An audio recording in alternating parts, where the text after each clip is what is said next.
નમસ્કાર બાળકો, મારી YouTube ચેનલ પર ફરીથી આપ સૌનું હાર્દિક સ્વાગત છે. બાળકો, 11મા ધોરણની અંદર એકાઉન્ટ પહેલું ચેપ્ટર આપણને આપણા જીવનની અંદર ખૂબ ઉપયોગી સાબિત થવાનું છે, કારણ કે એકાઉન્ટ આગળ જતા આપણને કામ લાગશે, ભણવાની રીતે પણ અને આગળ જતા જીવનમાં પણ ખૂબ કામ આવવાનું છે. આના માટે આપણે પહેલું ચેપ્ટર ખૂબ વ્યવસ્થિત ભણીશું. પારિભાષિક શબ્દો આપણે જોયા. હવે આપણે આગળની કેટલીક થિયરીઓ જોઈશું. આગળ આપણે કહ્યું છે કે હિસાબી પદ્ધતિ એટલે નામા પદ્ધતિ, એકાઉન્ટ, જેનો એક બીજો પર્યાય શબ્દ છે હિસાબી પદ્ધતિ. તો આ હિસાબી પદ્ધતિ શું છે? મેં કહ્યું તમને કે એની વ્યાખ્યાઓ પછીથી કહીશ, કારણ કે પારિભાષિક શબ્દોની અંદર કેટલાક વર્ડ્સ આવે છે જે સમજાવ હોય તો જ આપણને ખ્યાલ આવી શકે. તો આ હિસાબી પદ્ધતિની વ્યાખ્યા આપણને AICPA આપેલી છે. AICPA નું પૂરું નામ છે American institute of certified public accounts. એને વ્યાખ્યા આપી છે કે હિસાબી પદ્ધતિ એ વ્યવહારો અને બનાવો જે નાણાકીય લક્ષણ ધરાવતા હોય તેમને નાણાંના સ્વરૂપમાં નોંધવાની, વર્ગીકરણ કરવાની તેમજ તારણો કાઢીને તેના પરિણામોનું અર્થઘટન કરવાની કળા છે. તો આગળ આપણે જોયું કે વ્યવહાર ધંધામાં થતા હોય, કેટલાક વ્યવહારો એવા હોય કે જે નાણાકીય લક્ષણ નથી ધરાવતા, એની એકાઉન્ટમાં નોંધ જ નથી થતી. જે નાણાકીય લક્ષણ ધરાવતું હોય તેની જ નોંધ થાય છે. આવા વ્યવહારો નોંધીએ છે અને એનું વર્ગીકરણ કરીએ છીએ. આપણે જોયેલું કે કેટલાક વ્યવહારો રોકડ હોય, કેટલાક ઉધાર હોય. તો આ રીતે એનું વર્ગીકરણ કરવાનું અને તારણો કાઢવાના કે કેટલો આપણને નફો થયો, કેટલો પૈસા લેવાના છે, કેટલી ગાલખાત પડશે, વગેરે વગેરે તારણો કાઢીને તેના જે પરિણામ મળ્યા તેનું અર્થઘટન કરવાની કળા છે. બાળકો, હકીકતમાં હિસાબી પદ્ધતિ એ કળા છે. કળા એટલે આવડત. તમે જુઓ, કોઈ અમુક કામ અમુક વ્યક્તિ બહુ સરળતાથી કરી નાખે અને અમુક વ્યક્તિને કામ કરવામાં ખૂબ જ આખો દિવસ મથેલો રહે તો પણ એને મુસીબત આવતી હોય. કોઈ તમે જુઓ, પેઇન્ટર સરસ મજાનું ચિત્ર કેવું ઝડપથી દોરી કાઢે, જ્યારે કોઈ બીજી વ્યક્તિ આખો દિવસ મથેલો રહે તો પણ એના જેવું ચિત્ર ન દોરાય. એક્ઝેક્ટ એકાઉન્ટ પણ એવું જ છે કે પદ્ધતિસર નોંધાય, પણ એના પરથી તારણો કાઢવાના અને અર્થઘટન જે કરવાનું તે બધા નથી કરી શકતા. એ એક કળા છે. આ AICPA વ્યાખ્યા આપી છે આપણને હિસાબી પદ્ધતિ. તો એકાઉન્ટ ના કેટલાક ફાયદા પણ છે કે શા માટે એકાઉન્ટ લખાય. તો એના 9 મુદ્દા છે. પરંતુ બાળકો, આ 9 મુદ્દા પરીક્ષાની અંદર લખવાના નથી. પરીક્ષામાં આપણે ગમે તે 6 મુદ્દા, તમને જે આવડે તે 6 મુદ્દા તમારે લખવાના છે. અત્યારે આપણે જોઈશું 9 મુદ્દા. તો એની ટ્રીક આપું છું. એક મામા ચીને ભારત પર ખરાબ નજર નાખી, તો એક મામા હતા, એ ચાલ હું પણ સૈનિકની સાથે સાથ આપું અને હું પણ જતો રહું. મામાનું નામ અન્ની હતું, પણ હવે મામા જાય કઈ રીતે? તો એને નકશો આપવાની એક વાત કરી. તો એ આ વાત તમારે શોર્ટમાં યાદ રાખવાની છે. અન્ની મામું નકશો આપું. શું યાદ રાખશો? અન્ની મામું નકશો આપું. આના પરથી આપણને બધા ફાયદા યાદ રહી જશે. અ એટલે અંકુશ. અ પરથી યાદ રાખીશું અંકુશ. તો અંકુશ પરથી ફાયદો કઈ રીતે? તો બાળકો ધ્યાન રાખજો, હિસાબો લખવામાં આવે છે તેથી કર્મચારી પર એક પ્રકારનો અંકુશ રહે. કોઈ ઉચાપત કરી નહીં શકે. ધંધાની અંદર કર્મચારી હોય, હવે એકાઉન્ટ લખાતું નહીં હોય તો સ્વાભાવિક છે કે એ લોકો અંદરથી કઈ ગોલમાલ, છેતરપિંડી કરી શકે. પરંતુ એકાઉન્ટ લખાતું હોય તો એ લોકો કોઈ પણ પ્રકારની છેતરપિંડી કરી શકતા નથી. તેથી એક પ્રકારનો અંકુશ રહે છે. ની એટલે યાદ રાખજો, નિર્ણય કરતા. બાળકો, એકાઉન્ટ માલિકને તો કામ લાગે જ, પરંતુ માલિક સિવાય બાહ્ય પક્ષકાર જેવા કે લેણદાર, શેર હોલ્ડર, રોકાણકારોને પણ ઉપયોગી છે. બહારના પક્ષકાર લેણદારને કઈ રીતે? તો કે ભાઈ પૈસા કેટલા સમયમાં મળી જશે, શેર હોલ્ડરોને ડિવિડન્ડમાં રસ હોય, રોકાણકારોને વ્યાજમાં રસ હોય તો કેટલું વ્યાજ મળશે વગેરે વગેરે નિર્ણયો લેવા માટે હિસાબી પદ્ધતિ ઉપયોગી છે. અંકુશ નિર્ણય કરતા માં એટલે યાદ રાખજો માહિતી. હિસાબી માહિતી જો તૈયાર હોય તો માલિકને જ્યારે જરૂર પડે ત્યારે એનો ઉપયોગ કરી શકે. હવે જો એકાઉન્ટ લખ્યું જ નહીં હોય અને 3 દિવસ પછી અચાનક જ એને કેટલો નફો થયો, કેટલી ખરીદી કરી એને માહિતી જોઈતી હોય તો એને ન મળે. પરંતુ જો એકાઉન્ટ લખાયું હોય તો જ્યારે જરૂર હોય ત્યારે તેનો ઉપયોગ કરી શકે. ઇવન આપણે બેંકમાંથી લોન લેવી હોય ત્યારે પણ એકાઉન્ટ જો એની પાસે રેડી હોય તો જ લોન મળે. ખાસ યાદ રાખજો, બેંકમાંથી લોન લેવા માટે પણ હિસાબી પદ્ધતિ ઉપયોગી છે. મું પરથી યાદ રાખીશું મૂલ્યાંકન. ધંધો જ્યારે વેચવામાં આવે ત્યારે કેટલા પૈસા આવશે, કેટલામાં વેચવો, ધંધો કેટલો નફાકારક છે, આપણી પરિસ્થિતિ શું છે, એ મુજબ ધંધો વેચાય. અને એ કોણ નક્કી કરી આપે? હિસાબી પદ્ધતિ. એકાઉન્ટ લખ્યું હોય તો જ આ બાબતોનું મૂલ્યાંકન થઈ શકે. તો 4 મુદ્દા જોયા. અન્ની મામું પરથી યાદ રાખીશું. અ એટલે અંકુશ, ની નિર્ણય ઘડતર, માં માહિતી, મુ મૂલ્યાંકન, ન નફાકારકતા જાણવા. ધંધામાં કેટલો લાભ થયો, કેટલું નુકસાન થયું એ બાબત નફા નુકસાન ખાતા પરથી જાણી શકાય છે અને એ હિસાબી પદ્ધતિમાં કામ લાગે. આ ધ્યાન રાખજો. ક પરથી યાદ રાખીશું કરવેરા. દરેક વ્યક્તિએ કરવેરા ભરવા પડે, ટેક્સ ભરવો પડે અને ટેક્સ આશરે નથી ભરાતો. કેટલો વેરો ભરવો પડે એ હિસાબોને આધારે નક્કી કરી શકાય. આપણા એકાઉન્ટની અંદર કેટલો પ્રોફિટ થયો છે એને આધારે ટેક્સ ભરવાનો હોય. એટલે કરવેરાનું આયોજન જો કરવું હોય તો આપણે હિસાબો લખવા ખૂબ જરૂરી છે. શું પરથી યાદ રાખજો સુધારાત્મક પગલા. ભૂતકાળમાં કોઈ નિર્ણયને લીધે ધંધામાં નુકસાન થયું હોય તો તે ભૂલ સુધારીને સુધારાત્મક પગલા લેવાય. કઈ રીતે?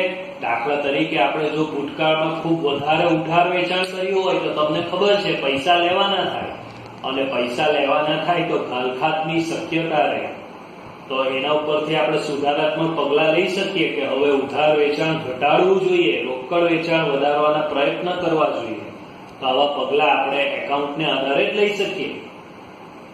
આર્થિક સ્થિતિ. હિસાબો લખવાથી ધંધાની જવાબદારીનું પ્રમાણ નક્કી કરી શકાય. ધ્યાન રાખજો બાળકો, આપણી ધંધાની જવાબદારીનું પ્રમાણ આર્થિક સ્થિતિના આધારે નક્કી કરાશે. બહુ જ અગત્યનો ટોપિક. જો જવાબદારી વધુ તો આર્થિક સ્થિતિ નબળી. આપણે કોઈને પૈસા વધારે ચૂકવવાના હોય તો આપણી આર્થિક સ્થિતિ નબળી ગણાય. એનાથી ઉલટું આપણી કોઈ જવાબદારી જ ન હોય તો આપણી આર્થિક સ્થિતિ સારી. તમને MCQમાં પણ પૂછી શકાય કે જે ધંધામાં જવાબદારી વધુ હોય એની આર્થિક સ્થિતિ કેવી ગણાય? નબળી. અને બીજો એક અગત્યનો સવાલ પરીક્ષામાં વારંવાર પૂછાય છે કે આર્થિક સ્થિતિ કોના દ્વારા જાણી શકાય? પાકા સરવૈયા દ્વારા. અને લાસ્ટ મુદ્દો છે 9મો પુરાવા. હિસાબો નિયમોને આધીન તૈયાર થાય છે. ધ્યાન રાખજો, હિસાબો ગમે તેમ તૈયાર નથી થતા. હિસાબો નિયમથી તૈયાર થાય છે, તેથી તે વિશ્વસનીય છે. અને જે વસ્તુ વિશ્વસનીય હોય એ અદાલતમાં પુરાવા તરીકે માન્ય રખાય. કોઈ ભવિષ્યમાં વિવાદ ઉભો થાય તો હિસાબો પુરાવાની ગરજ સારે સાબિતી તરીકે લઈ શકાય. તો અન્ની મામું નકશો આપું, આના ઉપરથી તમે આ 9 મુદ્દા યાદ રાખી શકશો. અને આ સુંદર રીતે મોડે કર્યા પછી તમારે ચોપડાની અંદર પણ લખી કાઢવાનું છે. હવે બાળકો આપણે હિસાબી પદ્ધતિની મર્યાદા જોઈએ. એટલું ધ્યાન રાખજો કે પીળું હોય એટલે સોનું જ હોય એ માની લેવાની જરૂર નથી. હિસાબી પદ્ધતિની મર્યાદાઓ પણ છે. પરંતુ વાસ્તવમાં જોવા જઈએ તો આ મર્યાદા ખૂબ ઓછી છે. એકાઉન્ટ આપણને ઉપયોગી છે, પણ છતાં પરીક્ષામાં સવાલ પૂછાય કે મર્યાદા જણાવો, તો કેટલીક એની મર્યાદાઓ છે તે આપણે જણાવવાની. Every coin has become two side.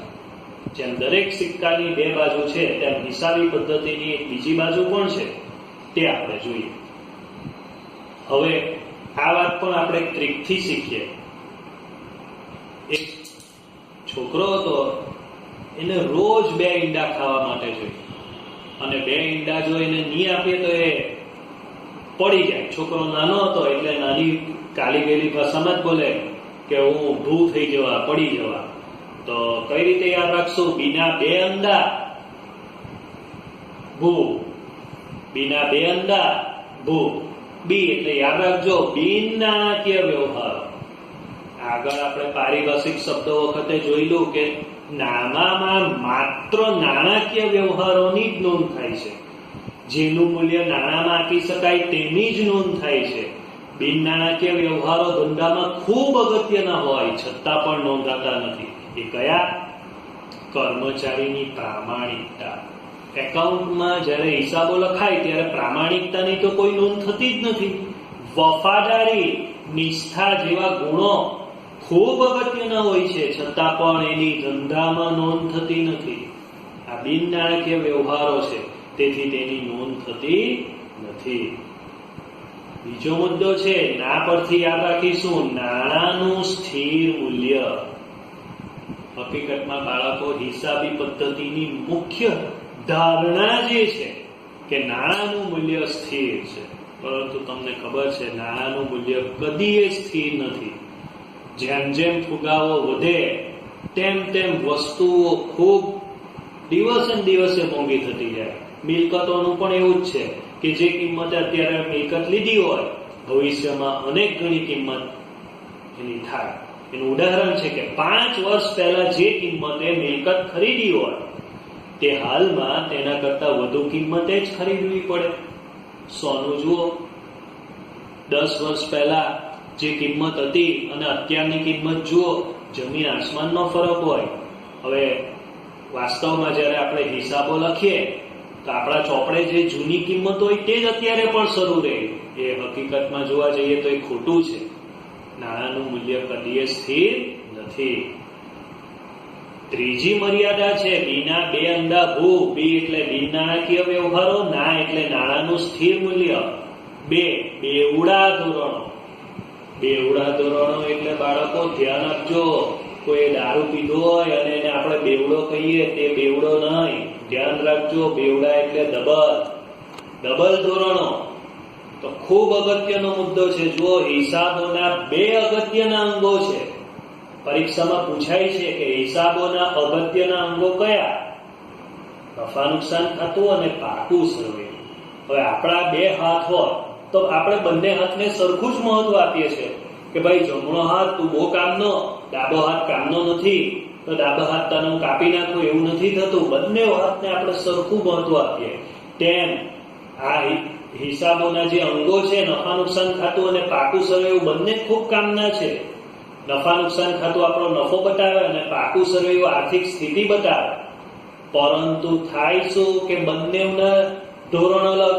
નફા નુકસાન ખાતું ચાલુ કિંમતે તૈયાર થાય, જ્યારે પાકું સરવૈયું જૂની કિંમતે દર્શાવે. જ્યારે એક જ સરખી વસ્તુ હોય તો એક સરખા ધોરણ હોવા જોઈએ. આ વિસંગતતા કહેવાય, જે ચલવી લેવાય નહીં. આ એની મર્યાદા છે. બી એટલે બિન નાણાકીય વ્યવહારો, નાણાંનું સ્થિર મૂલ્ય, બેવડા ધોરણો. અંદા એટલે અંદાજોનો ઉપયોગ. હિસાબી પદ્ધતિમાં કેટલીક બાબતોની અંદાજિત ગણતરી કરવામાં આવે. જો સ્પષ્ટ હોય તો એ ગણતરી સાચી પડે, પરંતુ આ અંદાજ, દાખલા તરીકે આપણે ગાલખાદ અનામતની વાત કરીએ તો ગાલખાદ અનામત સદ્ધર દેવાદારો પર ગણાય, અને સદ્ધર દેવાદારોની આપણે જ્યારે અંદાજ મૂકીએ તો એ હંમેશા એ અંદાજ સાચો જ પડે એ જરૂરી નથી કે આપણે વધારે રકમ લેવાઈ જાય કે ઓછી લેવાઈ જાય. આ એની મર્યાદા છે. 5મો મુદ્દો છે ભૂતકાળના વ્યવહારોનો જ ઉપયોગ, હિસાબી પદ્ધતિમાં જે વ્યવહારો બનાવો થઈ ગયેલા હોય એની જ નોંધ કરવામાં આવે છે. દાખલા તરીકે 5,000 નો માલ વેચ્યો, માલ વેચાઈ ગયો અને પછી એની નોંધ કરાશે. ભવિષ્યમાં જે થવાનું છે તેની નોંધ થતી નથી. છઠ્ઠો મંત્ર છે અવ એટલે અવગણના. કોની? બજાર કિંમતની. ધંધાની મિલકતોની કિંમતમાં અવારનવાર ફેરફાર થતા જ રહે છે, તેથી તેની સ્વાભાવિક છે બજાર કિંમત બદલાતી રહે. પરંતુ હિસાબી પદ્ધતિમાં બજાર કિંમતની અવગણના કરવામાં આવે છે. ધ્યાન રાખજો, બજાર કિંમત છે તેની શું કરાય છે? અવગણના. કારણ કે જે મકાન જે કિંમતે દર્શાવ્યું હોય અત્યારે હાલમાં પણ એ જ કિંમતે દર્શાવાય છે, ખરેખર તેની કિંમત બદલાઈ ગઈ હોય તો આ એની મર્યાદાઓ છે. પરંતુ બાળકો વાસ્તવમાં જોવા જઈએ તો આ એટલી મોટી મર્યાદાઓ નથી. હકીકતમાં હિસાબી પદ્ધતિ ખૂબ ઉપયોગી છે. સાયન્સ વાળા હોય, આર્ટ્સ વાળા હોય કે કોમર્સ વાળા હોય, દરેક જણ માટે હિસાબી પદ્ધતિ ખૂબ ઉપયોગી છે.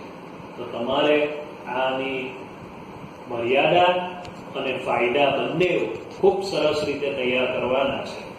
બસ.